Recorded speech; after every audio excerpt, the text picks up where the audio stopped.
Anto, great to see you, my friend. Great to see you, Dave. Look, we was just fitting up your mic, and you was like that. Keep your head held high. I think that's actually kind of been part of your story. Just thinking about it, I remember a couple of years ago, we were around these parts, Wembley. I think Wembley Hilton. Yeah, Wembley. Yeah, you were meant to box on the Fury White show, and your fight got pulled in fight week, and it was heartbreaking. I remember seeing you. Look at you now, a couple of years later, world champion, defending your belts. It's mental. How my career has actually panned out from start to now is just, it's mind blowing. It's like, I feel like now it was all meant to be. Do you know what I mean? Like the way things have panned out, you know, fights falling through, injuries, blah, blah, blah, to lead me to Saudi Arabia, it feels like it was just meant to be. You know what I mean? And that was a heartbreaking time though, a couple of years ago. Yeah. I mean, could you see a light at the end of the tunnel because you've had so many fights fall through, you've had so many things on the table which suddenly disappear from the table for a variety of reasons. Could you always see a light at the end of the tunnel, or did it sort of, I don't know? I'd be lying if I said it did, to be honest. I didn't expect, where I'm at now, it was just, you know, it was so random. Simon rang me, offered me a fight in January. Didn't tell me it was for a world title or anything like that, you know, and I just thought, geez, a Saudi fight, great, happy days. And bang, I'm here now, beat the IBF champion. It's like dreams come true, isn't it? Has it sunk in that you are now, you know, you had the IBO title before, Yeah. The IBF is considered one of the big four, right? Yeah. Has that sunk in, you're the champ? It's taken a while, now, to be honest. It's a great feeling, you know, around the estate and whatever else. Everyone's loving it and they're taking photos and whatever else.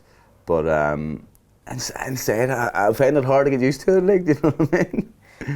And with that, oh yeah, you're going to find it hard to get used to. And you're in the position now where you've got like a target on your back. Yeah. That's new, right? That's good. It's good though as well, isn't it? You know, it's like you don't have to go begging for fights. You don't have to call names out. It's just the fights are there. People want to fight you. They want what I have, and I've always wanted to get into that position. Normally it's Cacace. What am I going to fight? I'm wanting what they have usually. Do you know what I mean? And I'm wanting to move on. I've got where I've always wanted to be, and for me now it's just staying mentally right and taking every fight as it comes. You know. That Cordina fight, when I just bring that up, what sort of thoughts, what memories go through your head? I loved it. I got everything right on the night in that one. There was no denying me that night. It was, I feel mentally I was prepared for anything. I was just ready to give it all. If I had to go to sleep in the ring and I had to get scraped out, you know, it would have happened.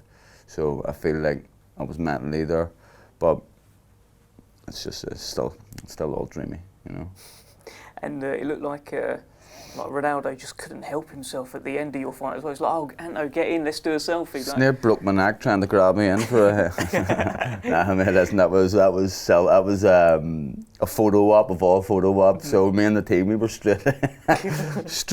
Ronaldo. I think I was trying to get him to say my son's name and all, and the clue what I was saying. That was nice. It was nice. Yeah, look, these are just like, these are memories. These are moments. Superstars sitting ringside watching the box. You know, it's not every day it happens. Superstar yourself now, mate. Josh Warrington. Yeah. You know, he's been a world champion at the weight below. We know what he's all about. He comes, he brings it. You know, he's been an elite fighter over the last few years. Has he ever been on your radar? No, not really. I've watched him. I would have watched him for years now. Like I would have watched him fight Carl, Selby.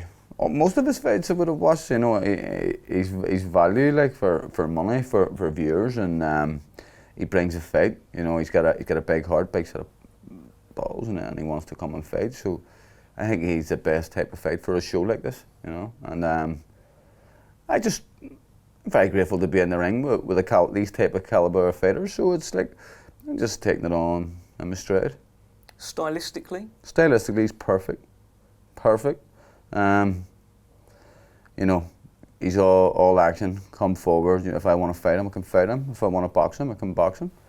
You know, I feel like if I stay switched on, have a good camp and everything goes smooth, that I should win that fight.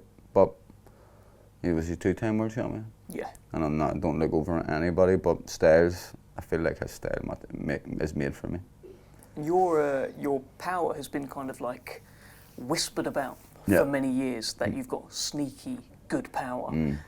We actually saw that in practice more than ever in that Joe Cordina fight. Do you think Josh Warrington now respects your power more than he would have done beforehand? I don't know. I don't know how he feels about the power.